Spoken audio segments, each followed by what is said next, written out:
Buenas tardes, bienvenidas. Estamos en el cuarto encuentro del tercer taller organizado por el programa de egreso, el taller de metodología orientada al trabajo integrador final. Este es el último encuentro de este taller. A partir de la semana que viene y durante 3 viernes vamos a continuar con un taller orientado a escritura, a desbloquear la escritura académica, que voy a dictar en compañía de Maxi Sapino. Como siempre, las grabaciones quedan disponibles en la lista de reproducción de YouTube. Que sea una linda clase de cierre. Esperemos. Bueno, primero, como que íbamos a continuar un poco con lo que vimos la semana pasada. Bueno, en realidad se nombró, pero no se habló sobre los instrumentos de evaluación. Que, bueno, idealmente, no sé si alguno ha pensado ya en temas o en cómo evaluar o si ha empezado con esa parte. Pero bueno, hay algunas como recomendaciones generales que son mucho más específicas, pero para nombrárselos de manera general, el hecho de tratar de elegir instrumentos de medición, en el caso de lo cuantitativo principalmente, que estén probados, que estén validados, que estén adaptados y que tengan datos sobre la confiabilidad y la validez principalmente de esos instrumentos, que básicamente es que mida lo que dice que mide, digamos, si uno dice, bueno, estoy midiendo personalidad, que realmente esté midiendo personalidad y no otras cosas, y que a ver, que mida eso y que lo mida de manera consistente. Por ejemplo, en el caso de la personalidad, que es un concepto que es estable a lo largo del tiempo, si yo completo un cuestionario de personalidad hoy y lo hago el año que viene, debería dar resultados similares. Y por otro lado, que no esté ni sobredimensionado ese constructo ni infradimensionado. Digamos, en el caso de uno que esté midiendo ansiedad, que el cuestionario mida ansiedad, la ansiedad por ahí es un poco más variable en el tiempo. Pero si lo mido hoy, que yo tenga un nivel de ansiedad medio, que el resultado no me salga un nivel de ansiedad patológico, porque bueno, estaríamos midiendo de manera errónea. Y eso es muy importante a la hora de realizar una investigación, porque eso también le va a dar sustento a los datos que ustedes vayan a presentar. No es lo mismo presentar resultados de un instrumento que no tuvo su proceso de adaptación y de validación a cuando uno presenta un instrumento que sí lo ha tenido. Porque además esa aplicación estándar de los instrumentos también va a permitir que otros investigadores puedan replicar ese estudio en otras poblaciones, en otros tiempos, de otra manera. En la medida de lo posible que ese instrumento esté aplicado en Argentina o en América Latina al menos. Se van a encontrar con que quizás hay varios instrumentos que provienen de España. También depende de lo que estén investigando. Pero si pueden encontrar algo que ya ha sido utilizado en nuestro entorno, es mucho mejor. Consulto. ¿Han tenido experiencia en búsqueda ya de artículos científicos y ese tipo de material para la investigación? ¿Saben dónde buscarlo? ¿Cómo buscarlo? Porque en Internet hay millones de cosas. El tema es encontrar lo que está de alguna manera avalado científicamente. María. En Google Cielo, en Google Científico y en una página que es Cielo. Ahí. Y después en YouTube. Pero bueno, yo ahí encontraba en YouTube unos videos re interesantes, pero me fijé en las normas APA y sale algo así como podcast.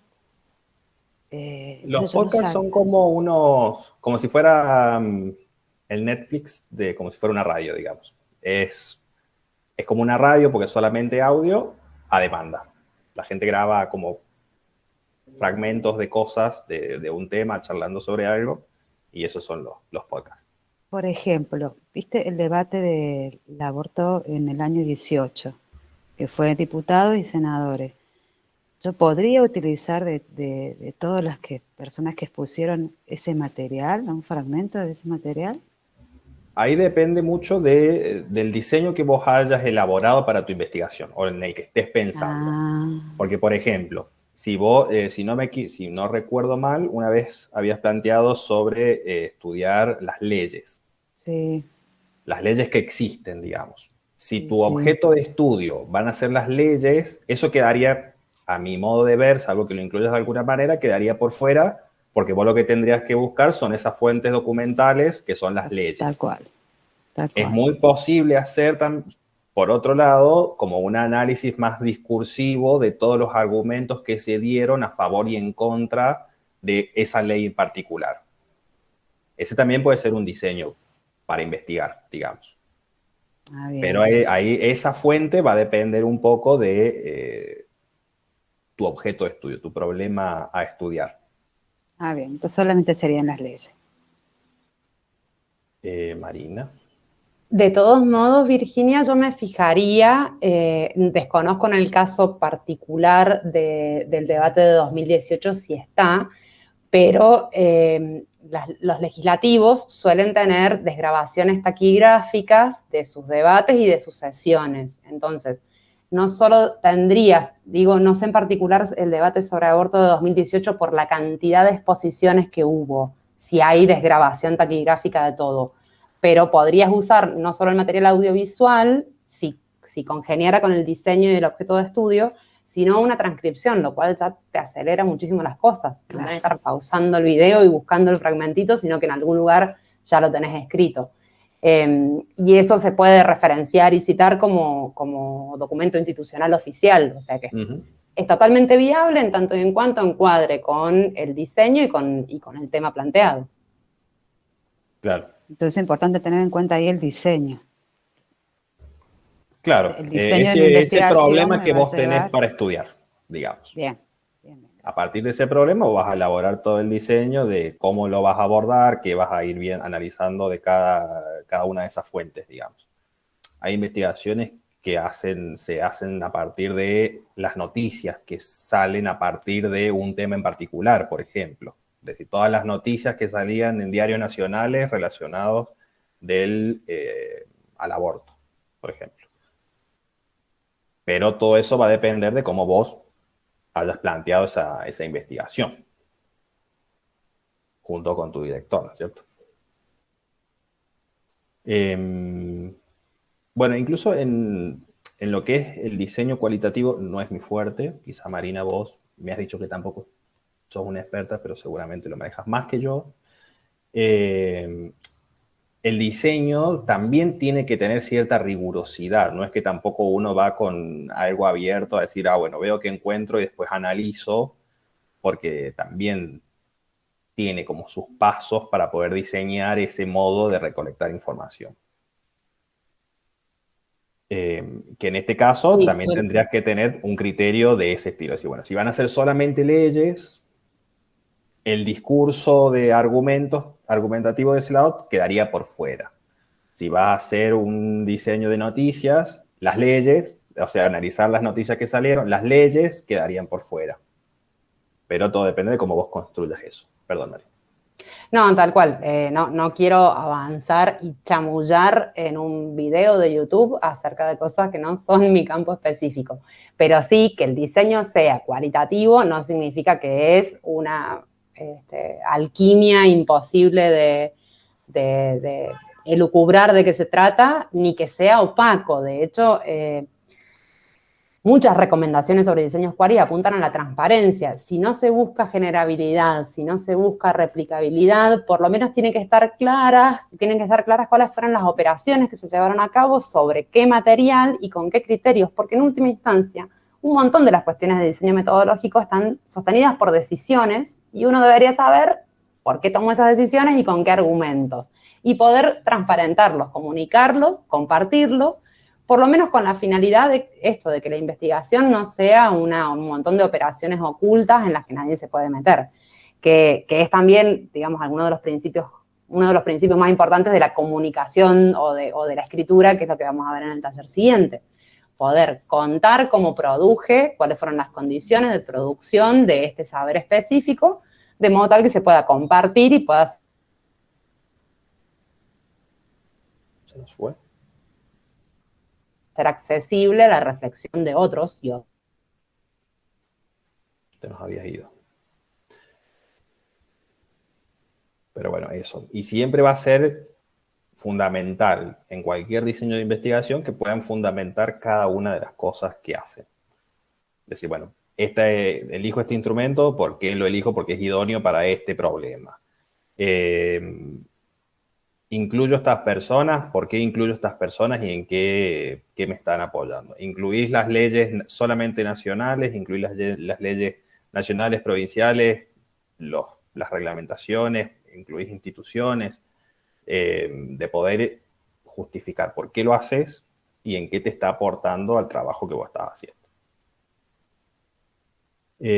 ¿Alguien más? Creo que, perdón, Maxi, creo que también un aspecto muy importante es que tengan muy en claro con qué población van a trabajar, edades y la posibilidad de acceder fácilmente a esa población, porque a veces uno se plantea como objetivos de trabajo con determinadas personas y después cuando sale al campo, en este caso la salida al campo quizás sea virtual, pero cuando uno sale al campo se encuentra con la dificultad de poder recolectar el número de muestras, la cantidad de personas necesarias para llegar al número.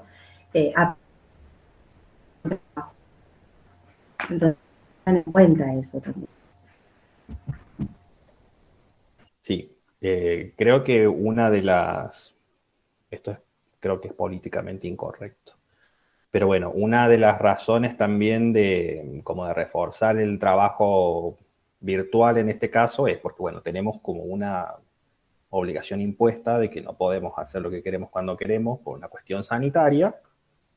Y por eso también es que como que dentro de, entre cosa y cosa, lo más apropiado o lo más ágil para el estudiante en este momento poder cumplir con esta instancia, como el acceso a las instituciones se ve dificultado, lo que es la investigación permite hacer un trabajo igualmente rico desde otro punto de vista, digamos.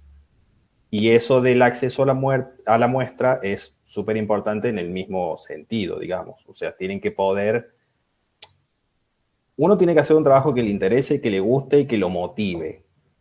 Pero también tiene que hacer un trabajo que sea posible de ser terminado en un tiempo prudencial. No van a presentar un plan para hacer un trabajo que dependa de que no exista más el coronavirus, porque probablemente tengan que esperar mucho tiempo para eso. Entonces, bueno, eso hay que tenerlo en cuenta también. Mientras más específica sea la muestra, más difícil va a ser acceder a ella. Yo cuento una experiencia mía. Yo, cuando hice el trabajo final de la licenciatura, se me ocurrió trabajar con ciclistas, porque mis hermanos corrían en bicicleta, entonces conocían un montón de gente, y me iba a ser súper fácil encontrar a la gente, porque los conocía, los encontraba en las carreras, y encontrar gente ciclista que me contestara los cuestionarios me costó un montón, porque no toda la gente está dispuesta a completarlo. Entonces, mientras más general sea la población que ustedes eligen, es más fácil encontrar esa subpoblación que va a acceder a contestar lo que ustedes quieran contestar. En ese sentido también tienen que pensar en que al momento de diseñar un instrumento sea concreto. Que ustedes lo diseñen, ustedes tienen los cuestionarios que les permiten evaluar sus variables, seguramente le van a agregar otras preguntas más sociodemográficas, digamos, porque van a preguntar la edad, van a preguntar género, posiblemente pregunten estado civil o trabajo, nivel educativo, varias cosas que hacen a la descripción de esa muestra, pero tampoco es necesario que se larguen a preguntar un montón de cosas que después no van a usar ustedes en el análisis que hagan. Porque eso suma preguntas, suma tiempo a la persona que lo está contestando, y después no les va a servir de nada, no les va a aportar nada. Y en el mismo sentido, tampoco tiene mucha razón de ser a que incluyan. Si están evaluando, no sé, salvo que sea el objetivo de su investigación, pero por ejemplo, están evaluando ansiedad en estudiantes universitarios, un tema súper novedoso, y no tiene sentido que pongan 5 cuestionarios de ansiedad, porque sería redundar en información que no les va a aportar a un resultado, salvo que estén validando un cuestionario y deban compararlo con otro que mide el mismo constructo.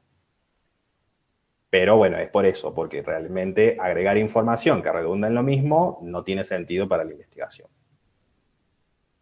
Una cosita más, el tema de la edad de los participantes. Tengan en cuenta que si ustedes quieren trabajar con niños, por ejemplo, necesitan el consentimiento de los papás. Y ya más allá del consentimiento del niño, incluso cuando ustedes elaboren el cuestionario, también van a tener que anexar un consentimiento donde la persona va a tener que dejar asentado que está de acuerdo en que quiere participar de esta investigación. Entonces, por ahí eso también dificulta un poquitito. Ya cuando busco consentimiento de los padres, la llegada por ahí se hace como más lenta. La sugerencia es que traten de buscar adolescentes, creo que ahora a partir de 16 años para arriba, creo que solo a partir de ahí ya pueden obtener el consentimiento de la persona que participa en Sí. la investigación. Y bueno, adultos, obviamente. Así se les agiliza un poco más el tema de la búsqueda, de las respuestas al cuestionario.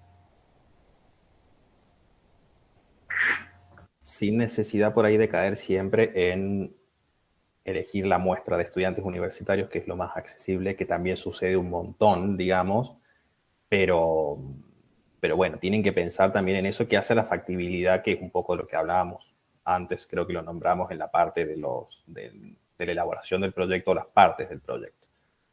Pero bueno, es como eso, sin necesidad de irnos al extremo de estudiante universitario todo el tiempo, tampoco podemos elegir una muestra de personas que hayan viajado al espacio.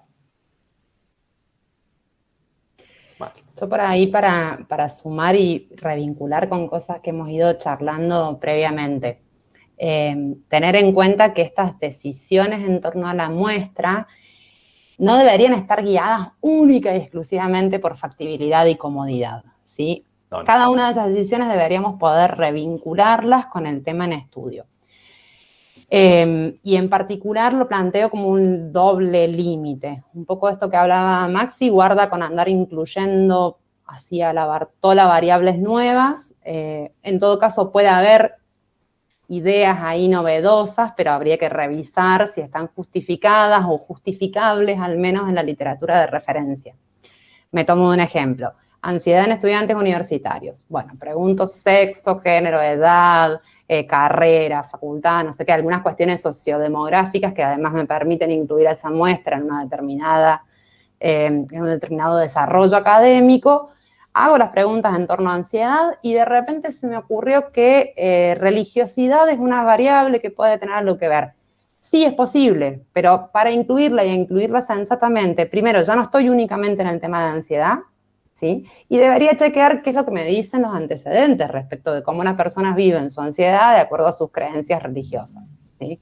Para que no quede una cosa rara que pianta muestra, que nadie me quiere responder porque de repente tengo páginas y páginas o pantallas y pantallas de un formulario, y que sea interpretable. Eso como una recomendación general. Y por el otro lado, pensar también que estos recortes de muestra tampoco pueden ser tan injustificados solo porque me parece que de 20 a 30 encaja bien, ¿sí? Posiblemente el rango de edad tiene algo que ver con otros procesos no sé, madurativos y con algunas cuestiones de personalidad que inciden en el modo en que se vive la ansiedad. Entonces, busquemos qué nos vienen diciendo los antecedentes sobre eso. Si no, estamos haciendo un recorte raro en el que permitimos que entren sin controlarlas algunas variables. Esto pasa muchísimo con el tema del recorte en estudiantes universitarios, ¿sí? No todos los temas, digo, la comunidad universitaria no somos tan especiales para vivir todos los temas sociales, ni tan autorizados para ser los máximos protagonistas de todas las investigaciones. Pero además, en la delimitación de comunidad universitaria, se superponen, podemos pensar y tenemos como buenos argumentos para sospechar, que se superponen otras variables. Cierta homogeneidad socioeconómica, cierta homogeneidad en trayectoria educativa, cierta adscripción a un ideal identitario o a la idea de que estudiando una carrera vamos a lograr determinadas cosas en nuestras vidas. Y eso no se da del mismo modo en toda la sociedad. Entonces, el hecho de que no se dé del mismo modo en toda la sociedad también implica que estos otros fenómenos que tenemos en estudio, la ansiedad, por volver al ejemplo, puede tener alguna particularidad por la combinación de esas otras variables. Que el recorte no sea solo caprichoso o por accesibilidad, ¿sí? Que podamos pensar el impacto que está generando en el tema de estudio hacer determinado recorte con determinada orientación, sobre todo cuando se superponen tantos sesgos. Sí. Eso todo en realidad. Mientras más justificado esté todo, mejor va a estar que eso sí, tampoco sé si es el mejor consejo, ¿no? Pero siempre hay que poder pensar qué es lo que el otro puede estar esperando del trabajo, digamos. Mientras más cubierto esté uno defendiendo su trabajo, no solamente por una creencia personal de que he hecho un buen trabajo, sino porque hay otros autores que también respaldan que este problema era importante, que estudiarlo en esta muestra era importante, de esta manera era importante, menos problema puede tener desde un evaluador que tampoco va a poder criticar algo de manera caprichosa, decir, no, este autor no me gusta, tendrías que haber usado este otro. Puede decir, bueno, yo uso este porque, o sea, ustedes ya van a haber dicho, uso este autor porque me parece más apropiado para este problema en esta ocasión y me paro desde acá. Bueno, teníamos pensado mostrarles, no sé si conocen el Google Forms, que es una herramienta que ahora les va a ser como muy útil para quienes estudien algo así, digamos, mediante formularios en pandemia. No sé si lo han usado o no lo han usado. Digamos, si lo han usado todos, no tendría mucho sentido. O han diseñado. Sí que hemos respondido. Han respondido. ¿Y han diseñado algún cuestionario a través del Google Forms? No. Esto les va a ser mucho más útil a quienes estén pensando evaluar personas mediante cuestionarios. Pueden ser también de respuesta abierta. Pero bueno, va a ayudar. Esperen que ahora veo pantalla, ventana, pestaña. Aquí. Ahí creo que están viendo. Esta es la pantalla principal del Forms. Voy a hacer un momentito. Sí, ahí está. Así los veo. Esta es la ventana principal del Forms. Está un poquito achicada, pero es lo que van a ver cuando entren. Una vez que están acá, la idea es que puedan, si van a usar, que sería lo recomendable, instrumentos validados,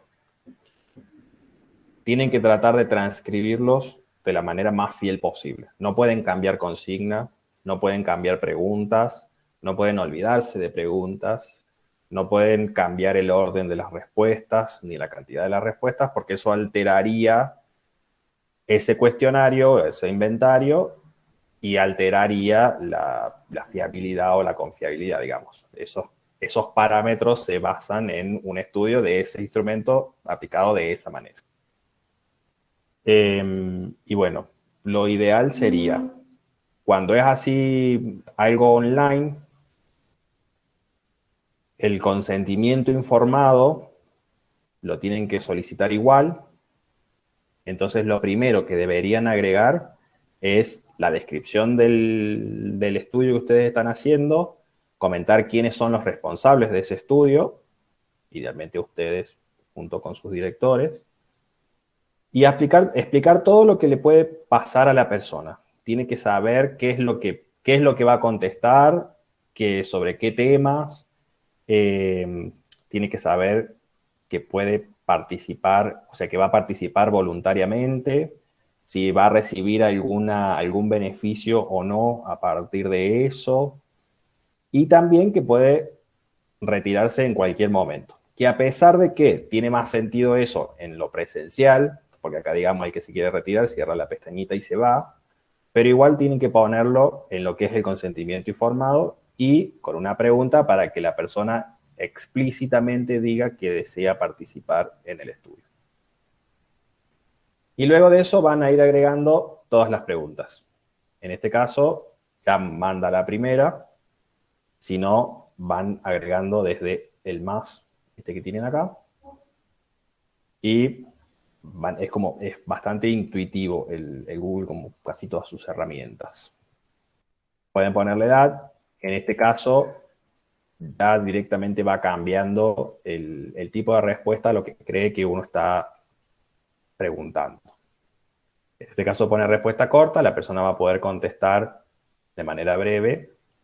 Y ustedes le pueden agregar, que sería lo recomendable en este tipo de modo de evaluar, que las preguntas sean obligatorias para que uno después no tenga datos faltantes en esa matriz de datos.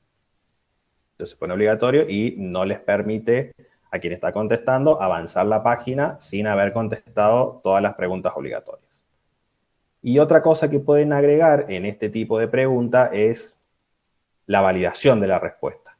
En este caso, si uno pregunta la edad y la persona quiere escribir no tengo edad, ustedes pueden evitar eso diciendo que la respuesta tiene que ser un número y es número. Ahí puede ser cualquier número y la persona, digamos, la respuesta no va a ser válida si escribe una letra o un símbolo.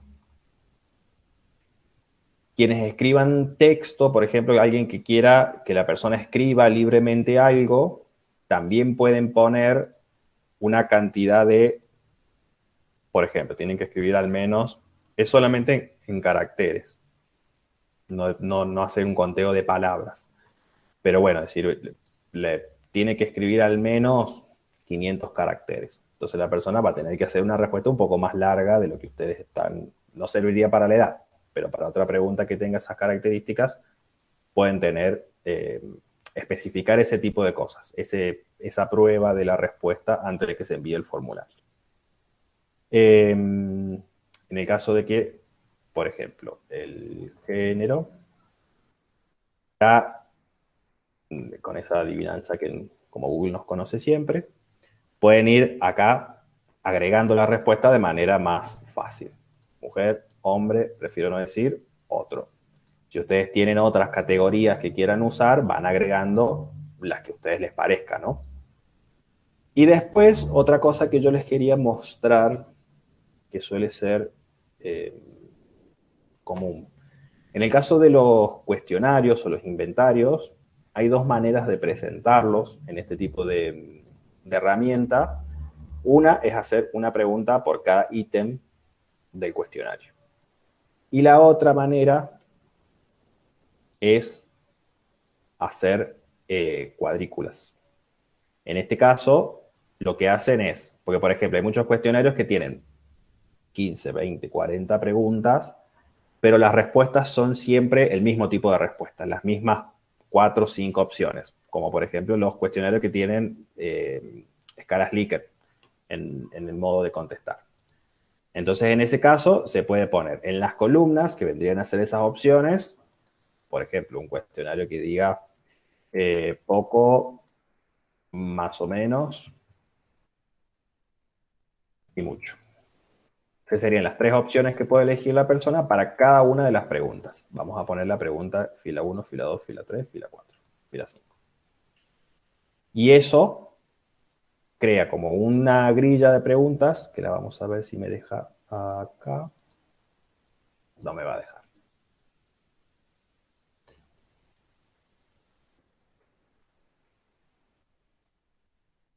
Ahí están viendo. Hace este tipo de presentación de esos resultados. Cada una de las preguntas y las mismas opciones por cada una. sino lo que aparece, eso también hace un poco a la estética del formulario, porque si no, al tener muchas preguntas diferentes, parece muy largo y a veces puede jugar en contra en la percepción que esa persona tenga de lo que tiene que realizar y se desmotive antes de empezar. Y pierdan ahí la respuesta. Sí, claro.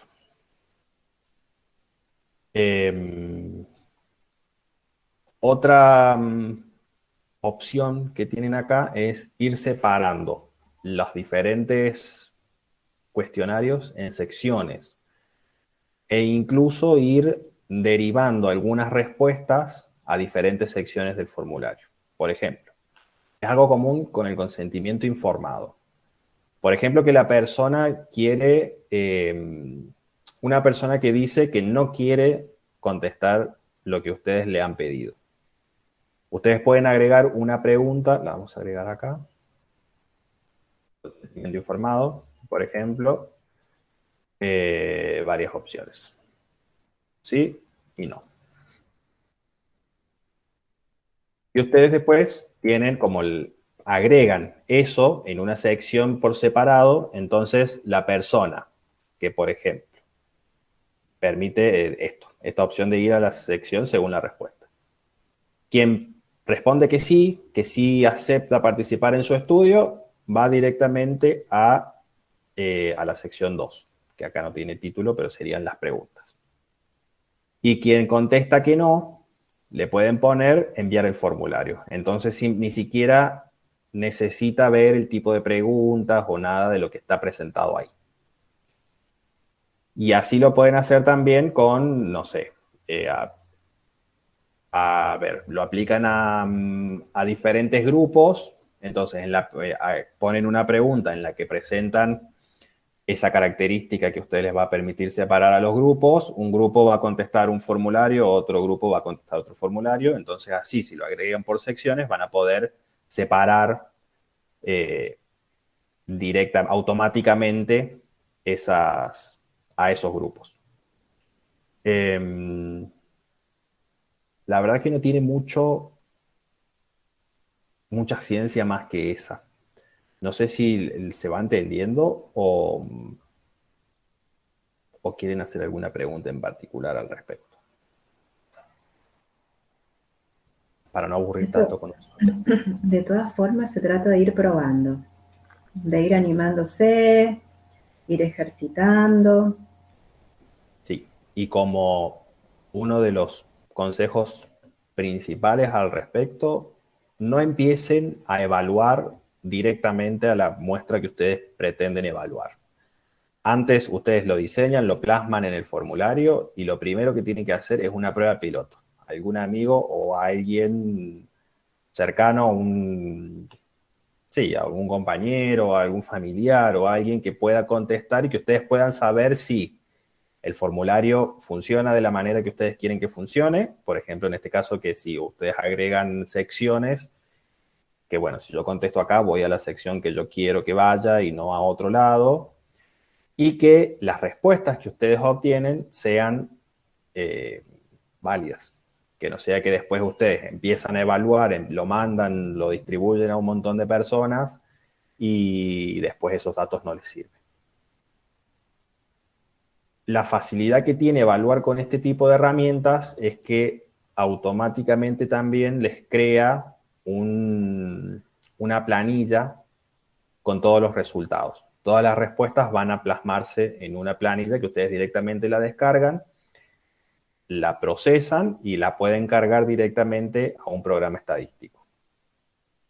Si no tienen alguna pregunta de eso, vemos rápidamente ese proceso. ¿Cómo vamos hasta ahora? ¿Lo van entendiendo? ¿Sí? Yo quiero preguntar algo, ¿puedo? Sí, Marcia. Con respecto al consentimiento informado en este tipo de formularios, vos dijiste que hay que describirlo, qué sé yo, pero no se adjunta ningún archivo del consentimiento en sí. O sea, no, en estos casos no con adjuntas adultos nada. no.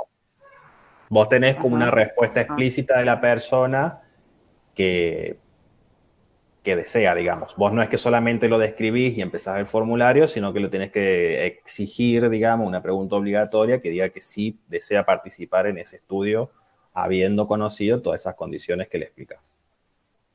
No hace falta firmarlo, digamos, no te tiene que mandar una firma digital, pero sí tiene que haber una pregunta que especifique eso. Y todo el desarrollo teórico que se hacía en el consentimiento informado, lo haces acá en el formulario.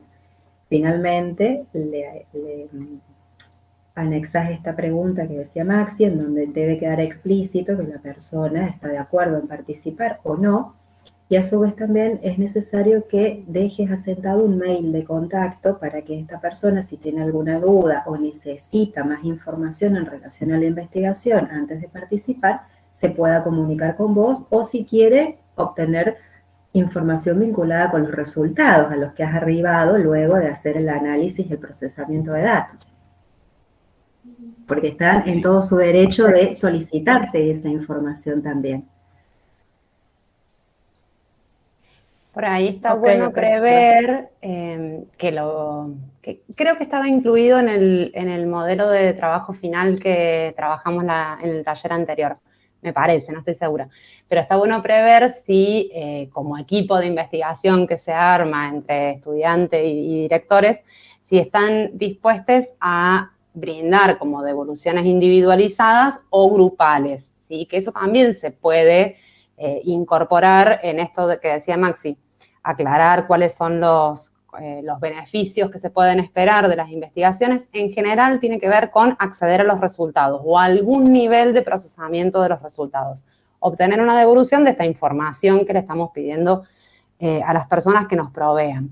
Y ahí se puede aclarar si ese resultado se va a comunicar uno por uno, cosa que sería bastante complicado porque implicaría identificar la respuesta. Y ahí entramos un poquito en contradicción con el tema de la confidencialidad del anonimato. O si en cambio se prevé un informe muestral, grupal, una versión breve del informe definitivo de resultados, etc. Me parece que en la tesis que trabajamos la vez anterior estaba previsto como colectivo, como grupalmente analizados los resultados, poder permitirle a las personas que accedieran a esos resultados. Sí. Y bueno, y junto con lo que decía hace un rato, si ustedes, por ahí hay cosas que uno piensa que no...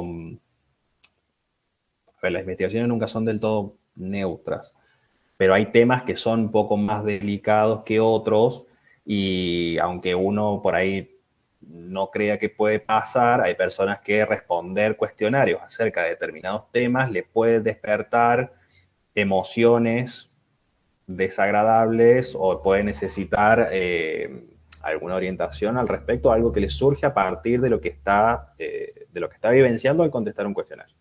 Entonces eso también tiene que estar un poco previsto y ellos tienen que tener una información de contacto de uno para poder consultar todas estas cosas y uno puede darle respuesta de lo que está ante esa situación, digamos. Todas las cosas éticas, digamos, la mayoría ya ha pasado por deontología y bueno, ahí tenemos que tener cuidado de varios detalles respecto a esto. No es que solamente vamos a hacer un trabajo para terminar nosotros, sino que es algo comprometido con otra persona. Un grupo de personas, nos comprometemos con el grupo y con cada persona por separado. Y ahora cambio. Me voy de acá. Y me voy al Excel. El Excel no es nuestro mejor amigo en general, pero puede serlo. El Excel de por sí tiene muchas herramientas y es mucho más potente de lo que nos parece. Perdón, sí. Maxi, discúlpame. ¿Les quedó claro cómo hacen para acceder al Excel desde el formulario? ¿Lo pudieron ver? ¿No? Volvemos para allá. Porque ese mismo Excel lo arroja el formulario en función de las respuestas que han dado los participantes de la investigación. Ahí creo que están viendo. Ahora sí. Volvimos Ahí está. al formulario. En la pestaña de edición del formulario hay dos pestañas. La de preguntas, que donde ustedes elaboran todo el formulario, y la de respuestas, que acá a medida que van entrando las respuestas, el mismo Google hace como un resumen de esas cosas, de todas las respuestas. Y de acá pueden habilitar o deshabilitar la posibilidad de contestar el formulario. En este simbolito que aparece acá de crear hoja de cálculo, es cuando les crea en la misma carpeta del driver en el que ustedes tienen alojado el formulario, les crea una hoja de cálculo con todas las respuestas de cada una de las personas. Esa misma planilla es la que pueden descargar o incluso editar en el mismo Sheets, digamos, que es la aplicación, el Excel propio de Google. Y bueno, desde el botón de enviar es donde ustedes lo van a poder distribuir. En esta pestañita, acá tienen el link para poder pasarlo y que las personas entren a la vista para contestarlo.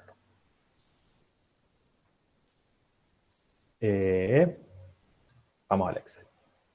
La respuesta, la planilla que elabora el Google tiene las respuestas tal cual aparecen en las preguntas, digamos. Ustedes ponen, preguntan acerca del género, ponen hombre, mujer, o las opciones que ustedes quieran. En la planilla les va a aparecer ese texto, hombre, mujer, o la opción que ustedes hayan querido. Eso, dentro de los programas estadísticos, no se puede procesar como tal, sino que hay que codificarlos para poder procesarlo de manera que lo pueda procesar el programa, básicamente. Que son muy inteligentes, pero les hacen falta numeritos. Los programas estadísticos lo único que hacen es procesar números. Cuando se trata de investigaciones cuanti. Entonces a eso se refiere Maxi. Todo lo que esté escrito, por ejemplo, si dice femenino o masculino, hay que codificarlo. Codificar implica asignarle un número a esa respuesta. Y ustedes es ese número el que van a ingresar después al programa. Obviamente después tienen que armarse una tablita de referencias. Por ejemplo, si le asignan el 1 a femenino, el 2 a masculino, el 3 a otro, van a ir, cada respuesta femenina, por ejemplo, le van a ir poniendo el numerito 1. Cada respuesta que hace alusión a lo masculino le ponen el numerito 2. Pero traten de ir registrando y dejándose una ayuda a memoria, porque si no después no se van a acordar qué número le asignaron a cada variable. Sí. Lo que yo suelo hacer personalmente es crear otra hoja en el mismo archivo, poner todas las opciones para cada una de esas variables, para cada una de esas preguntas, y el número que le voy asignando a cada respuesta. En este caso, los hombres eran el número 1, entonces en la hoja de las respuestas, los hombres eran el 1. Se puede hacer con la búsqueda y reemplazo del Excel. Se puede hacer reemplazar, que busque la palabra hombre y reemplace todas las veces que aparece la palabra hombre con el número 1, para no ir uno por uno cambiándolo, ¿cierto? Y lo mismo con lo de mujeres. Entonces, vamos a hacerlo uno por uno porque son poquitos. Y lo mismo, eso lo van a hacer con todas las respuestas que no hayan sido numéricas de entrada. En el caso de la edad no hace falta modificar nada. En el caso de las respuestas, por ejemplo, un cuestionario que tiene respuestas del 1 al 5, ya van a tener una respuesta numérica y no hace falta recodificarla. Y en este caso, solteros tienen el número 1 y casados el 2. Y una vez que tienen esto, este procesamiento va a ser como le tienen que dedicar su tiempo porque mientras mejor, más prolijo esté hecho acá, más fácil va a ser importarlo en los programas estadísticos. Y de acá, una vez que tienen esto guardadito, pueden pasar a lo que es el programa estadístico, que el más usado, hay varios, el que más se usa en general es el SPSS, que es de pago, pero bueno, si tienen alguna habilidad de búsqueda pirata, lo van a encontrar. Esto va a haber que editarlo porque no se puede incitar a la ilegalidad. ¿Se entiende más o menos el por qué hay que recodificar esos datos? Para quien vaya a hacer algo cuantitativo. Para quienes hagan investigaciones cualitativas, hay programas como el Atlas T, y seguramente hay otros, el único que yo conozco es el Atlas T, pero hay otros que les permite ir como marcando e ir sintetizando diferentes partes de los textos, o incluso creo que también permite analizar audios, para ir haciendo ese como etiquetado y poder sistematizar esa información de alguna manera después para analizarla. Personalmente no lo he usado nunca, pero sé que es bastante usado en lo que es investigación cualitativa. Y dejo de presentar acá. Y me voy al último programa, que es el SPSS. Les voy a mostrar la pantalla completa. Porque por ahí hable de diferentes ventanitas y es probable que no las vean. Ahí estamos. ¿Ahí ven? Sí. Una vez que tienen el Excel, apenas abren el programa, el SPSS, les abre esta pantalla para poder elegir a dónde tienen ustedes, decirle a dónde tienen su base de datos para cargarlas. También pueden elaborar la base de datos acá, pero teniendo en cuenta que el formulario ya les crea un Excel, es más fácil directamente trabajarlo ahí y después importarla acá. Cuando ustedes empiezan, van a abrir un archivo, eligen, le indican dónde está, en este caso, si yo no recuerdo mal, está en el escritorio, van a elegir los archivos que nosotros tenemos es de Excel, entonces buscamos que nos encuentre los datos de Excel, seleccionamos el archivo y le damos a abrir. Y ahí va a cargar, les va a preguntar en qué hoja están los datos, en el caso de que tengan varias hojas, y le ponen aceptar. Y ahí les importa toda esa información que ustedes tenían. La primera es igual que el Excel, básicamente. Tienen dos pestañas principales. La vista de los datos, que es la matriz de datos ya codificada, y tienen la vista de variables, que es donde ustedes van a ir especificando cada una de las variables que tenían en ese formulario que ustedes han preguntado. En este caso, la primera variable que teníamos era la edad. Este nombre lo importa de la primera fila del Excel, que es de tipo numérico. Valores en este caso no hace falta, ahí les digo qué serían los valores. Y en este caso el tipo de variable es escalar, porque es numérico. La siguiente variable que teníamos en la siguiente columna, digamos, es el sexo. En este caso, la variable es numérica porque está codificada como un número para que el programa lo pueda procesar. En este caso, la especificación que teníamos, que mi memoria no es muy buena, si no me equivoco, el 1 eran los hombres, ¿no? Sí, el 1 eran los hombres. En la columna de valores, lo que uno especifica es qué quiere decir cada uno de esos números. En este caso, si el 1 eran los hombres, ponemos el 1 hombres. Y ese es uno de los valores posibles de lo que tiene que leer. El 2 eran mujeres, que eran, en este caso, las únicas dos opciones que había. En este caso, esa información por ahí la van a tener que recuperar un poco de cuando hicieron la metodología. El tipo de variable, que es el sexo, es nominal. Los únicos tres opciones que da es escalar, que es cuando es numérico, ordinal y nominal, cuando son categorías. En el caso del nominal, son categorías que no tienen orden, y en el ordinal, son categorías que sí tienen orden. En el caso del... ¿Está festejando a alguien? En el caso del sexo, no tiene un orden, porque no podemos decir que hombres son superiores o mujeres son superiores a nadie. Entonces, es nominal. En el caso, por ejemplo, del nivel educativo, que puede ser primario, secundario, terciario, sí podrían dar un orden de mayor a menor o de menor a mayor en ese caso. En este caso sería ordinal. El sexo, nominal. El estado civil, tendrían que hacer lo mismo por cada una de esas variables, especificar qué son los valores y cuáles son el tipo de variable. El tipo de variable es lo que a ustedes les va a indicar qué tipo de cálculo van a poder hacer después también. Y una vez que tienen codificadas acá los valores, puestos qué valores corresponden a cada número, acá, esto es un extra, ¿no? Pero desde la vista de acá de etiquetas de valor, ya podrían ver ustedes la etiqueta, a pesar de que el programa va a procesar los valores.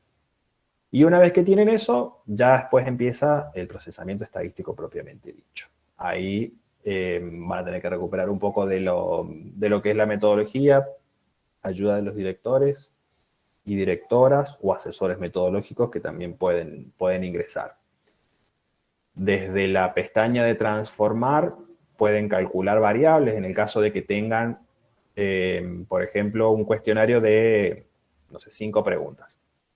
Ustedes acá pueden incluir las 5 preguntas individuales y, por ejemplo, que 5 preguntas que evalúan ansiedad. Entonces pueden crear la variable de ese resultado final del cuestionario de ansiedad, sumando, por ejemplo, en el caso de que sea así el cuestionario, sumando las 5 preguntas y las calcula automáticamente, les calcula el resultado ese automáticamente. En el caso de que haya cuestionarios que tengan ítems invertidos, pueden recodificar eso y le van a decir, bueno, en esta pregunta, el que me contestó 5 corresponde un 1. Entonces cambia el 5 por el 1, el 4 por el 2, el 3 quedaría igual, el 2 por el 4 y el 1 por el 5. Y después desde la opción de analizar, ahí tienen todo lo que pueden llegar a hacer. Desde la estadística descriptiva, para describir incluso la muestra, describir los resultados de cada una de las variables que han analizado, comparar medias, regresión, correlación, estadística paramétrica, no paramétrica, y todas esas cosas que son como un curso en sí mismo. ¿Se entendió más o menos? Fue como medio rápido igual, bastante. Pero por ahí también era como presentarles eso. Voy a dejar que se vean a ustedes mismos. Es como presentarles un poco cuál sería hasta acá, digamos, esta parte del procesamiento. Después lo que viene es la interpretación de esos números, porque el número por sí mismo no nos dice nada si no le damos un sentido. Y ya después sí, y quedarán para el próximo taller, de escribir todo eso que han encontrado de una manera entendible y bonita. Pero bueno, es como, hay conceptos que son, o ideas que son como, por ahí mucho más amplias de lo que se puede tratar en 3 encuentros, en 4 encuentros. Si bien habían otros temas por ahí que nos hubiera gustado tratar, no pudimos llegar. Claro, no hemos podido llegar. Y una cosa les voy a mostrar, porque solamente yo quería encontrar el libro y no lo encontré, solamente encontré la portada. Hay libros de metodología que, si bien uno va a estar estudiando una idea en sí, un constructo, la ansiedad o lo que sea, también estoy con el ejemplo de la ansiedad, leer por ahí o darle una mirada a esos libros de metodología no está de más, porque incluso les va a permitir entender qué es lo que están haciendo y orientar a dónde es que tienen que ir. Así que yo diría que por ahí, si los consiguen, uno de los más conocidos son los de Hernández Sampieri, que tienen un poco de la parte metodológica de lo cualitativo, lo cuantitativo y lo mixto también. Este no es el que generalmente se usa, pero yo les recomiendo por ahí al que tenga que hacer análisis estadístico, tiene un capítulo como bastante gráfico de los pasos a seguir para hacer el análisis de los datos. Entonces les va diciendo, ustedes quieren generalmente se empieza por el análisis descriptivo, de sacar resultados de todo lo que ustedes han preguntado, de describir cada una de esas variables. Entonces les va diciendo, bueno, si vos tenés una pregunta que tenía un tipo de respuesta que permite categorizar esa variable como escalar, vas a poder calcular media, mediana, moda, desviación estándar, asimetría, todas esas cosas. Si no tenías eso y tenías la variable del género, que es solamente categórica, nominal, vas a poder calcular solamente frecuencias. Y de ahí también hace como un recorrido similar para todo el resto del análisis estadístico de lo que es comparar grupos, correlaciones, regresión. Entonces, como que al que quiera, trate de buscarlo. Casi todos los libros también están online en uno u otro lado, pero está bueno tenerlos a mano para ir revisando esas cosas. Esos conceptos claves, quizás para ir revisando, que nosotros teníamos la intención de repasar algo en estos talleres, pero como decía Maxi, no llegamos. Lo que tiene que ver con media, mediana, desviación estándar, son conceptos interesantes para que vayan refrescando. La comparación de media, correlaciones, cuándo se hace una correlación. Quizás también en la bibliografía de la materia eso también está. Sí, quienes hayan podido ingresar al campus, está todo. No sé si y bueno, no sé, este momento... ahí también va a depender mucho de la relación que tienen con sus directores, ¿no? Hay directores que por ahí, hasta donde yo conozco, que son como más accesibles a ir explicándoles esas cosas, pero por ahí sí tienen que renegar mucho para tener la atención de un director o una directora. Está bueno también que ustedes tengan esas herramientas para poder ser un poco más independientes, que no quiere decir que tengan que hacer el trabajo solos, pero por lo menos no parten de cero.